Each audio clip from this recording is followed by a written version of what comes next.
So Tina, tell me something else then. Once again, I'm trying to understand. So now let's say you get the talent that you want, you give them the ESOPs. When is it that more ESOPs are given? Because that's something else we've seen during coronavirus, that okay, there have been salary cuts, but a lot of the startups then try to make that up by offering more ESOPs. Is that a good idea at all from an employee perspective or even the startup's perspective? See, every company will have their own internal strategies in terms of how they would want to retain their talent. So I'm not sure whether any strategy is a right or a wrong strategy. As long as it is working for them, sure, it's great. But at least I can talk about Unacademy. Here we haven't, done any kind of salary cut. In fact, we've just grown. We have, expanded at least 5 times to what we were in the month of December from an organization standpoint, headcount standpoint, and we're doing even appraisals. Over and above is when we have kind of announced the ESOP buyback towards this time during the year. So see, for maintaining the health of the organization, I think it is a conscious call that the organization's management would need to take as to how much should their burns be, what is the principle that they would want to adopt in terms of making their operational efficiencies look better. But like I said, ESOP is definitely one of the most promising wealth propositions, instruments or tools that any organization, especially startup organization, should resort to.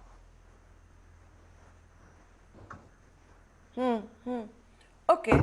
Now, can you explain to us how the buybacks actually take place? We've not seen IPOs, for example, becoming popular yet in the startup ecosystem in India. There are a lot of announcements. So how is the pricing ever decided? Right. So again, it is decided based on the discretion of the management at the face value when the stock options are extended or granted to the individuals, but based on the series of rounds of funding, each organization will arrive at a valuation of the stock options or the stock units that they have, and basis that the buyback is exercised. Like in our case, this is the second time that we are doing a buyback. There's no said reason as to why we are doing the buyback right now, but it is more as a gesture to congratulate and thank each and every employee who have been contributing to the journey and helping us reach where we have reached today.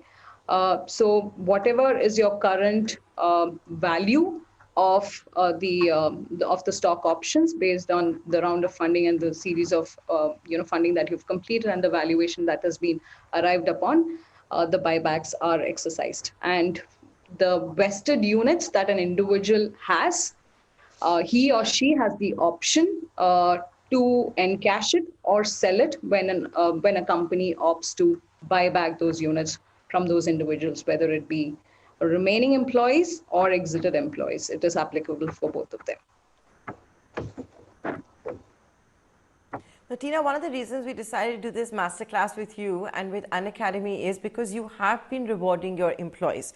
You've done it during coronavirus. You've done it as the company has been a coronavirus winner and all of that. And we also figured that with the kind of investors you have, the founders you have, the kind of practices that would be followed at Unacademy, keeping in mind the interests of its employees. So now that you follow good practices, if I could lean on that and ask you a question on all of those who are negotiating with startups or about to join startups. I believe there should be certain things that they need to keep in mind, whether it's a letter of grant or the exit options, all of that. Do you want to, take our viewers through those, some of the good practices that they need to keep in mind when they're talking to future employers? So definitely, I think, a no-brainer is the compensation, the fixed compensation that, one needs to take into account. Basis the engagement or the association that he or she would want to do with the organization. That's one. Second, over and above, I think ESOPs is a great tool or an instrument that they should inch towards having a discussion during their offer negotiation stage. Third, importantly, during these tough and unprecedented times, right? As an organization, I think many of the organizations now have resorted to additional benefits when it comes to insurances or welfare and wellness program coverages for employees as well as the families.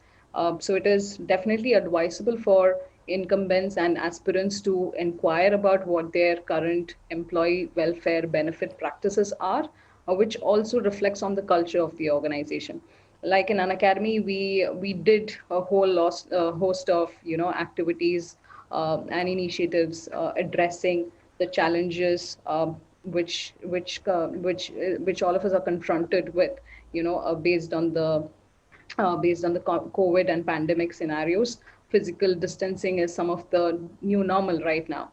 So we have run an array of programs, whether it is towards employee engagement, whether it is extending COVID relief solutions to affected employees or their families, or also having a 24/7 mental wellness and well-being programs again extended to their employees and their families. And last but not the least, I think this is a time because all of us have so much of time at hand, because I think commute and all of those have also saved on a lot of time.